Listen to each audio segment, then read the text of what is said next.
سيئات أعمالنا من يهد الله فلا مضل له ومن يضلل فلا هادي له ونشهد أن لا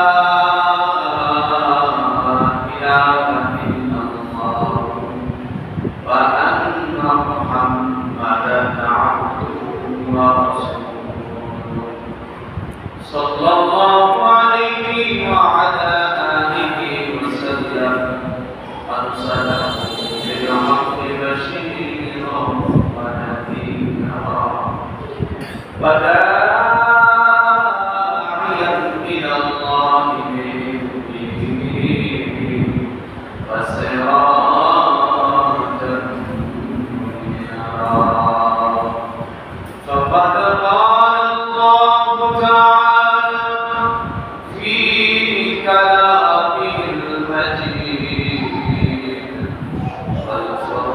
والفرقان الحميد شكر أعوذ بالله من الشيطان الرجيم بسم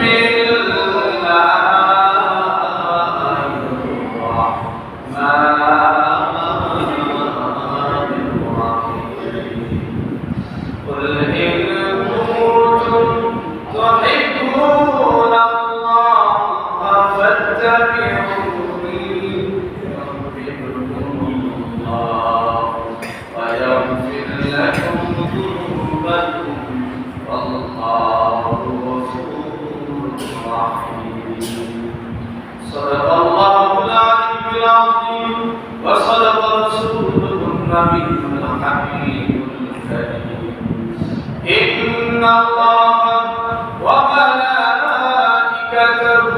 يصلون على النبي يا أيها الذين آمنوا صلوا عليه وسلموا تسليما اللهم صل على سيدنا مولانا محمد وعلى آله سيدنا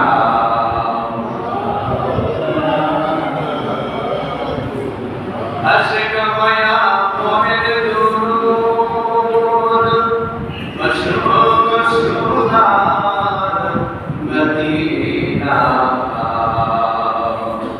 अपना दुरूद सुने नबी जी रोज़ा के इश्क़िया अल्लाहुम्मा सल्ले अला सय्यिदिना मौलाना मुहम्मद व अला आलिहि सय्यिदिना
اللهم صل وسلم وبارك عليه شكر الحمد لله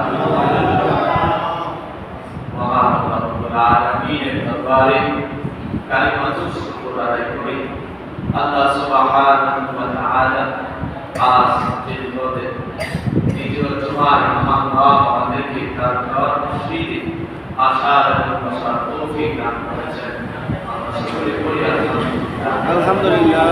আর শুকরিয়া আদায় করি আল্লাহ সুবহানাহু ওয়া তাআলা আমাদেরকে এমন একজন নবী দিয়েছেন, এমন একজন রাসূলের উম্মত করেছেন, যেই রাসূলের উম্মত হওয়াটা আমাদের জন্য বড় সৌভাগ্যের বিষয়।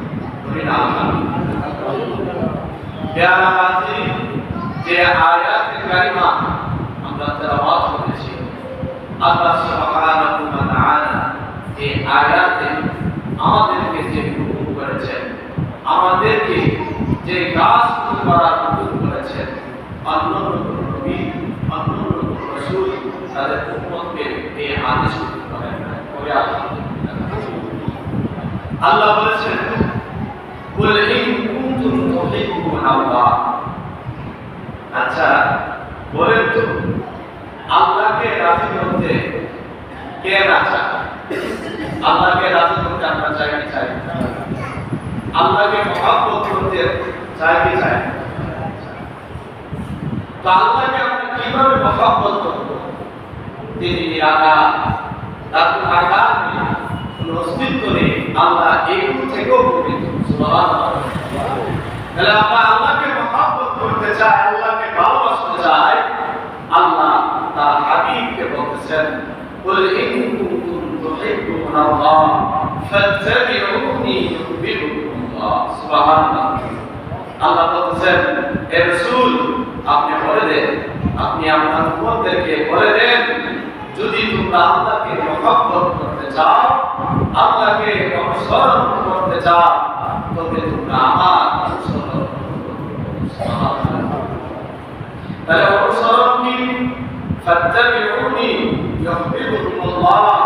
তোমরা আল্লাহর অনুসরণ যদি করতে চাও, তাহলে আমাকে অনুসরণ করো। আল্লাহকে যদি মহব্বত করতে চাও, আমাকে মহব্বত করতে বলুন। সুবহানাল্লাহ। আচ্ছা দেখেন, আল্লাহ হচ্ছেন স্রষ্টা আর নবী হচ্ছেন সৃষ্টি। নবী কি? সৃষ্টি। তাহলে আল্লাহ পাক আমার নবী ব্যতীত মানুষ সৃষ্টি করেছেন, জিন সৃষ্টি করেছেন, আসমান জমিন সৃষ্টি করেছেন, পশু পাখি বৃক্ষলতা পর্বতা 18,000 মাখলুকাত আমার আল্লাহ সৃষ্টি করেছেন। কিন্তু আমার আল্লাহ কোন সৃষ্টির সাথে তার মহব্বত তুলনা করেন নাই। সুবহানাল্লাহ। আল্লাহ তো এই কথা বলেন নাই যে তুমি আসমানকে মহব্বত করো, যদি আসমানকে মহব্বত করো তাহলে আমাকে মহব্বত করার শর্ত হবে। এরকম কথা বলছেন যে আসমানের মহব্বত আল্লাহর মহব্বত, বা সাগর দরিয়ার মহব্বত আল্লাহর মহব্বত, বা পাহাড়ের মহব্বত আমার মহব্বত, গাছপালা আছে, অন্যান্য নবী আছে, অন্যান্য রাসূল আছে, তাদেরকে মহব্বত আমার মহব্বত ধারণা করবেন না। আল্লাহ যখন তার হাবিবকে যখন মহব্বত করার কথা বলেছেন, দুনিয়ার মানুষকে আল্লাহ এই কথার মেসেজ দিয়েছেন, তোমরা আমার হাবিবকে যখন মহব্বত করবে, যদিও আমার হাবিবের মহব্বত এটা হাকিকতে আমি আল্লাহ পাকের মহব্বত। সুবহানাল্লাহ। তোমরা আমার রাসূলের অনুসরণ করো, আমার রাসূলের ইত্তেবা করো, রাসূল যা বলেছে তার অনুসরণ করো। এটা আমার রাসূলের অনুসরণ না, এটা আমি আল্লাহ পাকের অনুসরণ। সুবহানাল্লাহ। তাহলে রাসূলের অনুসরণ করলে কি হয়? রাসূলের অনুসরণ করলে কি আমাদের ফায়দা? আল্লাহ এই আয়াতের মধ্যে বলেছেন ওয়া ইয়াগফির লাকুম যুনুবাকুম। তোমরা যদি আল্লাহকে মহব্বত করবে, আল্লাহর হাবিবের মহব্বত করবে, তাহলে আল্লাহ বলতেছেন তোমাদের গুনাহসমূহ ক্ষমা করে দেওয়া হবে। সুবহানাল্লাহ। তাই আপনি নবীকে মহব্বত করবেন, নবীর মহব্বতের বদৌলতে আল্লাহ আমাদের গুনাহগুলি মাফ করে দেন। সুবহানাল্লাহ। নবীর অনুসরণের দরকার আছে না? আছে। নবীর অনুসরণ করলে নাকি নাজাত হয় না। তাহলে এই শিক্ষা তো আল্লাহ দিয়েছেন, এটা তো আমাদের শিক্ষা। আল্লাহ বলতেছেন রাসূলের অনুসরণ করো। তাহলে রাসূলের অনুসরণ কতটুকু করবেন? এটা কোনো সীমা সীমা আছে। হ্যাঁ, তাহলে আপনি রাসূলের অনুসরণ করতেছেন, এটা আল্লাহর অনুসরণ। আর আল্লাহর অনুসরণ করলে আল্লাহ বলেন আমি আমার বান্দার গুনাহ কি করে দেই? মাফ করে দেই। আল্লাহু গফুরুর রহিম। আল্লাহ এখানে বলতেছেন যদি আমার হাবিবকে যদি তোমরা মহব্বত করো, ভালোবাসো, আল্লাহু গফুরুর রহিম, আমি আল্লাহ ক্ষমাশীল, আমি আল্লাহ দয়াবান। আমাকে কখন তোমরা ক্ষমাশীল পাইবা, আমাকে কখন তোমরা দয়াবান পাইবা, যদি আমার হাবিবের ইত্তেবা অনুসরণ করো। সুবহানাল্লাহ। বাবাজি আমার, শুধু তাই নয়, রাসূলের ইত্তেবা অনুসরণ কি আল্লাহ তাআলা বলতেছেন বিকৌলিহি তাআলা মা আতাকুমুর রাসূল ফাখুযুহু। আল্লাহ বলতেছেন আমার হাবিব তোমাদের মাঝে যা কিছু আনয়ন করছে, তোমাদের মাঝে যা কিছু রাসূল আনছে তোমাদেরকে দিয়েছে, তা তোমরা করো। তা কি করো? রাসূলের অনুসরণটা কি? আল্লাহর পক্ষ থেকে আল্লাহ রাসূল যে বিধিবিধান আমাদের জন্য এনেছেন, আল্লাহ বলতেছেন আমার রাসূল যা তোমাদের জন্য নিয়ে এসেছে তা তোমরা গ্রহণ করো। ওয়া নাহাকুম আনহু ফান্তাহু। আর আমার রাসূল তোমাদেরকে যা কিছু করতে নিষেধ করেছে সেগুলো তোমরা করো। তাহলে রাসূলের অনুসরণটা কিভাবে করতে হবে? এটা আল্লাহ বলতেছেন যে আমার রাসূল তোমাদের জন্য যা এনেছেন তা কি করো? তোমরা গ্রহণ করো। আর যা তোমাদেরকে বর্জন করতে বলেছে সেগুলো তোমরা কি করো? আল্লাহ পরিত্যাগ করো। আল্লাহ হাবিব সাল্লাল্লাহু আলাইহি ওয়াসাল্লাম বলেন, এখন তো আল্লাহ বলেছেন যে আমার হাবিবের মহব্বত, এটা কার মহব্বত? আল্লাহর মহব্বত। আর আমাদের জন্য আল্লাহ নবী সাল্লাল্লাহু আলাইহি ওয়াসাল্লাম বলেছেন লা ইউমিনু আহাদুকুম হাত্তা আকুনা আহাব্বা ইলাইহি মিন ওয়ালিদিহি ওয়া ওয়ালাদিহি ওয়ান নাসি আজমাইন। আল্লাহ হাবিব সাল্লাল্লাহু আলাইহি ওয়াসাল্লাম বলেন তোমরা কেউ খাঁটি মুমিন হতে পারবে না, কেউ খাঁটি ঈমানওয়ালা হতে পারবে না যতক্ষণ আমি তাদের নিকট আমার পিতা মাতা, তাদের সন্তান সন্ততি এবং সকল মানুষের থেকে অধিক প্রিয়পাত্র না হব। সুবহানাল্লাহ। তাদের বাবা মার মহব্বত আমাদের কাছে কম না বেশি? কম না বেশি? সন্তানের মহব্বত কম না বেশি? সন্তান অসুস্থ করে, বাবা অসুস্থ করে, বিপদে থাকলে কি করবো না করবো বেকার হয়ে যায়। তাদের মহব্বতের কারণে আমরা কত কোন কাজ করি, কেউ দেশে কেউ বিদেশে পরিশ্রম করি, শুধু এই তাদেরকে সুখে কিন্তু ভালো রাখার কথা বলেন ঠিক না? তাহলে এই যে কষ্টের পরিশ্রমের টাকা আমি সংসারের পিছনে ব্যয় করতেছি, এটা কিসের জন্য? আমি তাদেরকে ভালোবাসি বিদায়, তাদের ভালোবাসা আমার হৃদয়ে আছে বিদায় আমি তাদের পিছনে আমার কষ্টের অর্জিত অর্থ তাদের পিছনে ব্যয় করি।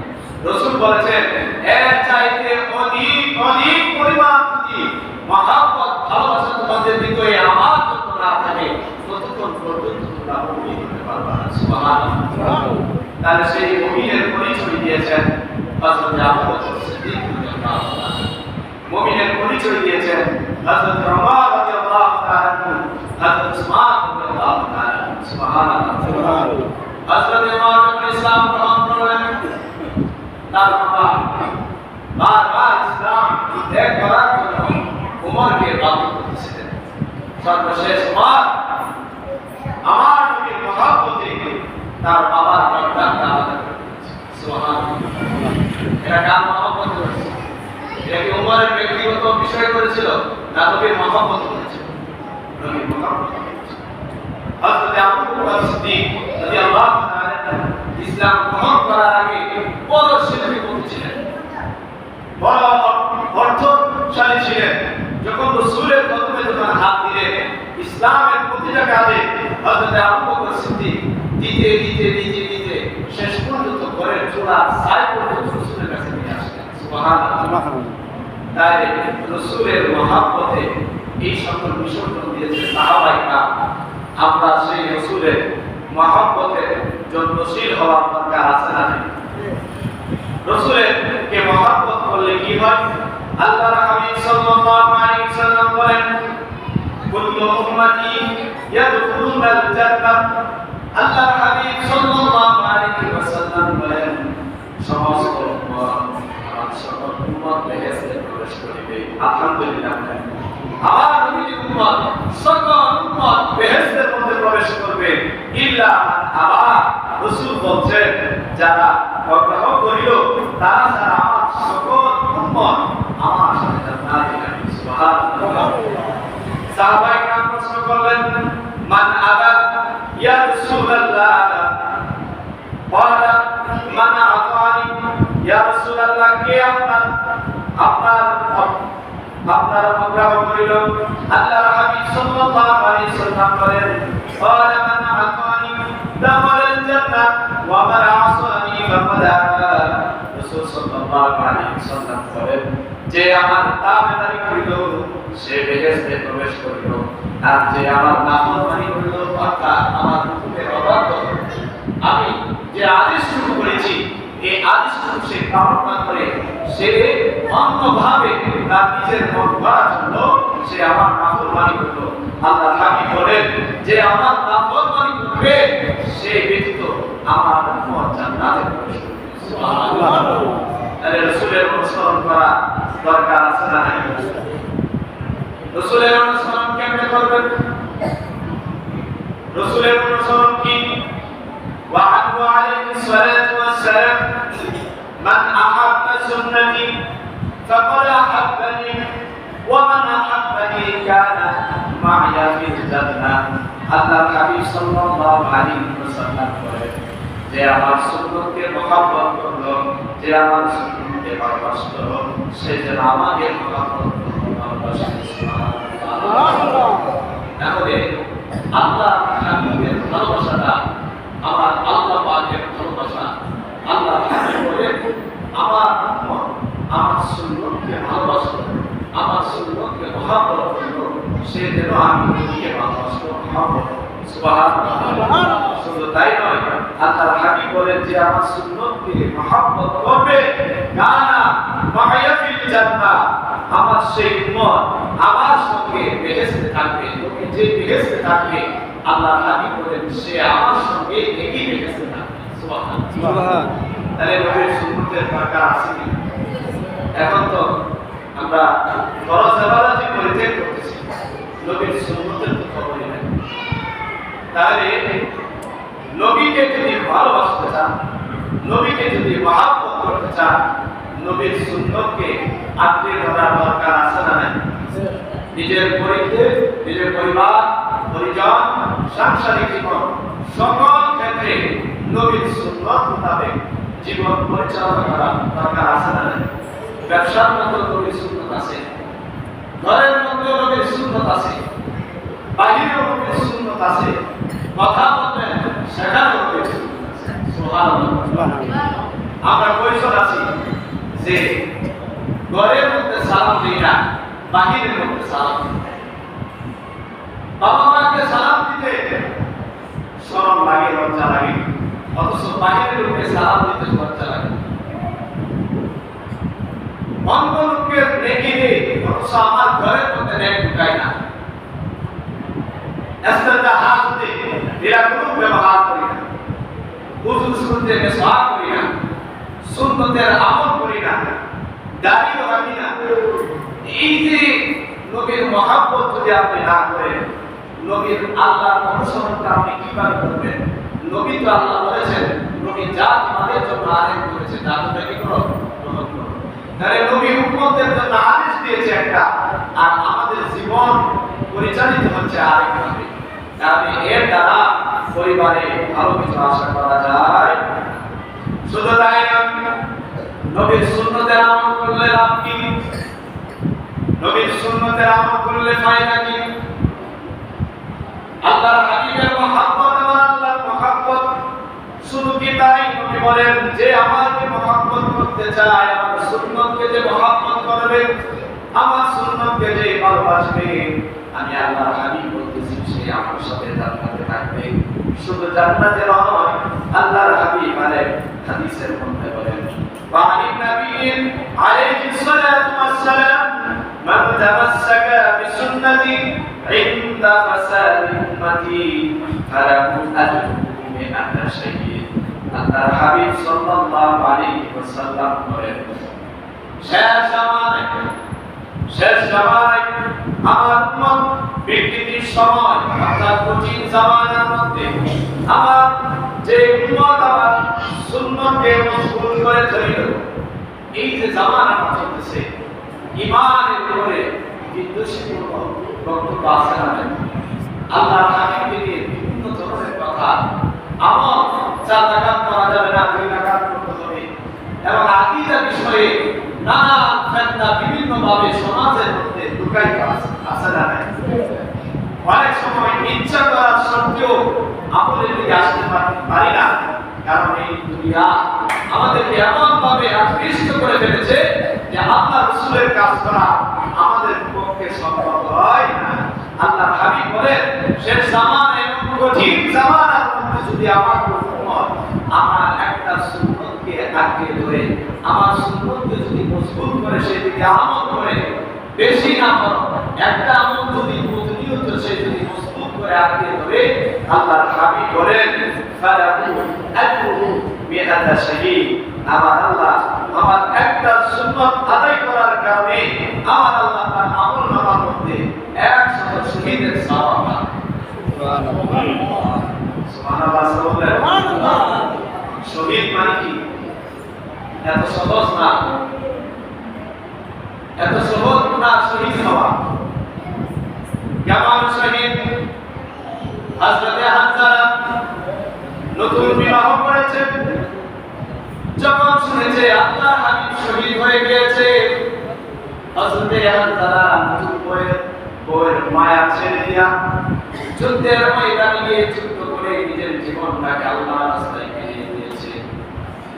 আল্লাহ তাআলা তাকে এমন ভাবে কবুল করেছেন, ওহুদের যুদ্ধের মধ্যে তার লাশ খুঁজে পাওয়া যাচ্ছে না।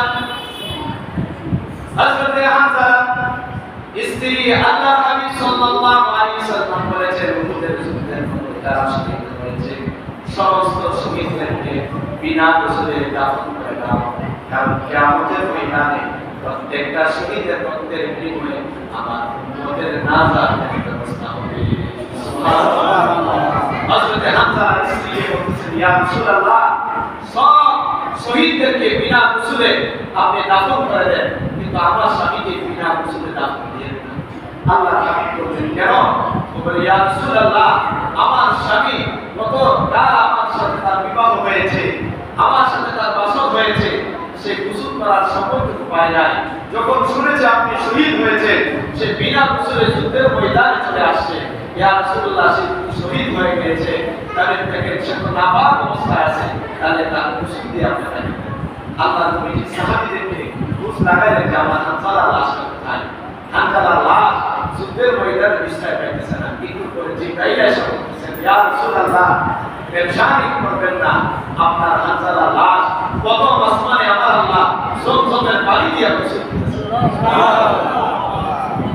কিছুক্ষণ পরে যখন তার লাশ জমিনে আসলেন, সাহাবীরা আল্লাহর হাবিবের কথাটাকে আরো সত্যায়িত করার জন্য গিয়ে দেখে হামজার দাড়ি বেয়ে তার চুল বেয়ে টপ করে বাড়ি করতেছে, মনে হচ্ছে এই মাত্র যেন তার গোসল দেওয়া হয়েছে।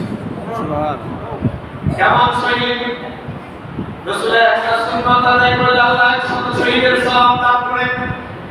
এই শহীদের ব্যাপারে আল্লাহ কোরআনে বলেছেন, ওয়ালা তাকুলু লিমান ইউকতালু ফি সাবিলিল্লাহি আমওয়াত। সুবহানাল্লাহ। আমরা কিন্তু বড় করি কি করি না? আল্লাহ সাবধান করতেছেন, যারা আমার রাস্তায় শহীদ হয়ে গিয়েছে তাদেরকে তোমরা মৃত বলিও না। সুবহানাল্লাহ। তাহলে সবার মৃত্যু হয় না, সবার কি হয় না? মৃত্যু হয় না।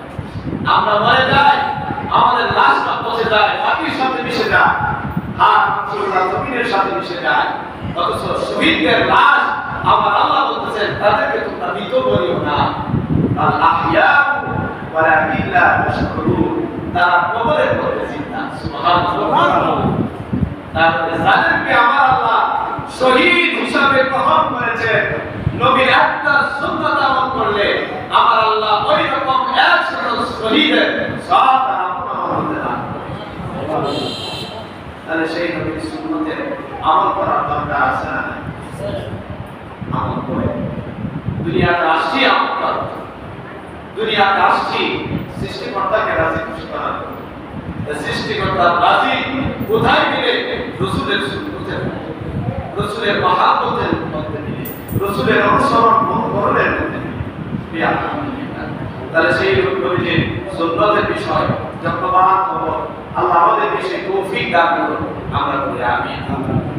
এই যে মাসটি চলতেছে এটা হচ্ছে জিলহজের মাস, এর পরের মাসটি হচ্ছে হজের মাস। এর পরের মাসে কি? হজের মাস।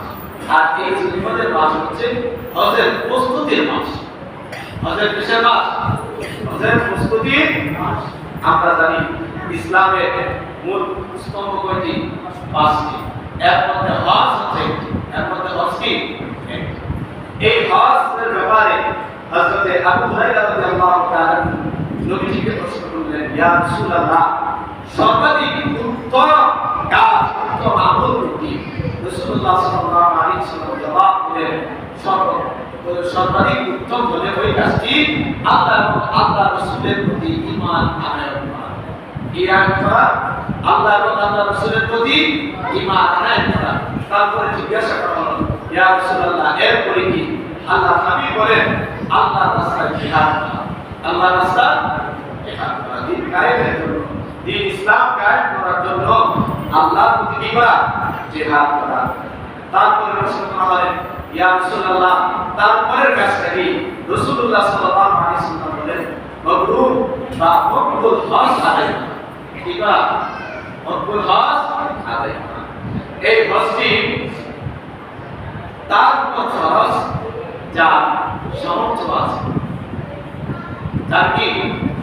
ইসলামের মূল 5টি স্তম্ভের মধ্যে কালেমা, নামাজ, রোজা এগুলো হচ্ছে একটা, আর যাকাত এবং হজ হচ্ছে আপনার অর্থের উপরে। এটা কিসের উপরে? অর্থের। আপনি যদি যাকাতের নিসাবের মালিক হয়ে থাকেন তাহলে আপনার উপর যাকাত প্রদান করা কি? ফরজ। আর যদি হজের নিসাব পরিমাণের মালিক যদি আপনি হয়ে থাকেন তাহলে আপনার উপর হজ করা কি? ফরজ। এই হজ আদায়ের 5টি শর্ত আছে। কয়টা শর্ত? 5টি শর্ত। প্রথম নাম্বার শর্ত হচ্ছে আপনি মুসলমান। কি হওয়া? আলহামদুলিল্লাহ, আপনি তো সবাই মুসলমান নাকি? দ্বিতীয় নাম্বার শর্ত হচ্ছে আকল থাকা। মানে আপনি পাগল হলে হবেন, জ্ঞান নাই, বাসনগুলি মানুষ তার জন্য না, যার বিবেক পরিপূর্ণ আছে। অর্থাৎ হজে আপনি যাবেন, ওইখানে আপনার কিছু করণীয় কাজ আছে, আপনার যদি বিবেক ঠিক থাকে, আকলে না থাকে, আপনি কি করবেন? যার আকল আছে তার উপর কি? তারপরে আছে বালেগ হওয়া, প্রাপ্তবয়স্ক হওয়া। অপ্রাপ্তর উপর হজ মানে কি? তারপরে হচ্ছে আজাদ হওয়া, স্বাধীন হওয়া। কারণ গোলাম বা দাসদাসী আছে কিন্তু সে মুক্ত না, তাহলে এই তাদের উপর কি? আপনি স্বাধীন হতে হবে। এরপরে হচ্ছে দৈহিক এবং আর্থিকভাবে সামর্থ্যবান হওয়া, শরীরে শক্তি থাকা। তারপরে কি হওয়া?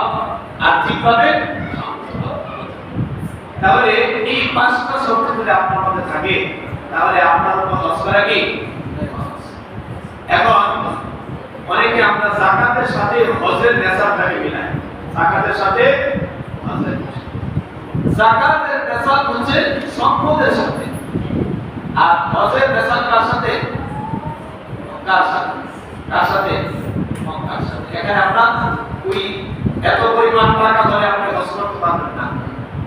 হজের নেসাব হচ্ছে আপনি হজ করতে চাইতে রাস্তার যে খরচ, ওইখানে আপনি থাকবেন, থাকা, খাওয়া খরচ যদি আপনি গ্রহণ করতে পারেন তাহলে আপনার হজ করা কি। এখন ওই অর্থটা কতটুকু, ধরেন আপনার সম্পদ আছে, কম থাকুক বেশি থাকুক, আপনার কিছু সম্পদ আছে, সেই সম্পদের কিছু অংশ আপনি বিক্রি করে দিলেন। এই বিক্রি অর্থকৃত টাকা দিয়ে যদি আপনি হজ করে আসার পরে যে সম্পদ আছে ওই সম্পদটা দিয়ে আপনার জীবিকা চালাতে পারবেন, কোনো সমস্যা হবে না, পরিবারের কোনো সমস্যা হবে না, ওই সম্পদের উপর আপনি হজ করা কি। ধরেন আপনার দোকান আছে, দোকানে অনেক মাল আছে, এখান থেকে যদি আপনি হজের জন্য কিছু টাকা আপনি বিক্রি করে দিয়ে যদি হজ আদায় করে আসার পরে এই ব্যবসা বাণিজ্যে পুনরায় আপনি সচল থাকতে পারেন, ব্যবসার উপর কোনো ক্ষয়ক্ষতি হবে না, ওই সম্পদের উপর কোনো ক্ষয়ক্ষতি হবে না, আপনার উপর হজ করা কথা বুঝতে পারছেন। আর যখন আপনি হজ করবেন জানতে হবে ওই সময় হজের খরচটা কত। হজের খরচটা কি, ধরেন এখন 5 লক্ষ টাকা, এখন আপনি 5 লক্ষ টাকা থাকলে টাকা দিয়ে দেবেন, টাকা নাই, কিছু সম্পদ আছে বিক্রি করলেন, সেটা দিয়ে হজ করতে গেলেন, কিন্তু এই যে আপনি বিক্রি করছেন, এই বিক্রি করার কারণে এই যে একটা আপনি বিক্রি করলেন সম্পদটা আপনার কাছ থেকে চলে গেল না, এটার কারণে আপনার এবং আপনার পরিবারের কোনো সমস্যা হবে না, কোনো সমস্যা হবে না। আপনি হজ করতে গেলেন, আশা আপনি আবার ভিখারি হয়ে গেলেন, তখন না। আপনি যে অর্থটা ব্যয় করে হজ করতে গেছেন, আসার পরে আপনি সচল আছেন, ওই অর্থে আপনি হজ করা কি। আল্লাহ আমাদেরকে সমর্থবান যারা আছেন হজ করার তৌফিক দান করুন, আমরা বলি আমিন। আল্লাহ রাসূলের প্রত্যেকটা পবিত্র বলতেছেন নিজের জীবনে বাস্তবায়ন করে আমল করার তৌফিক আল্লাহ আমাদেরকে দান করুন, আমরা বলি আমিন। যারা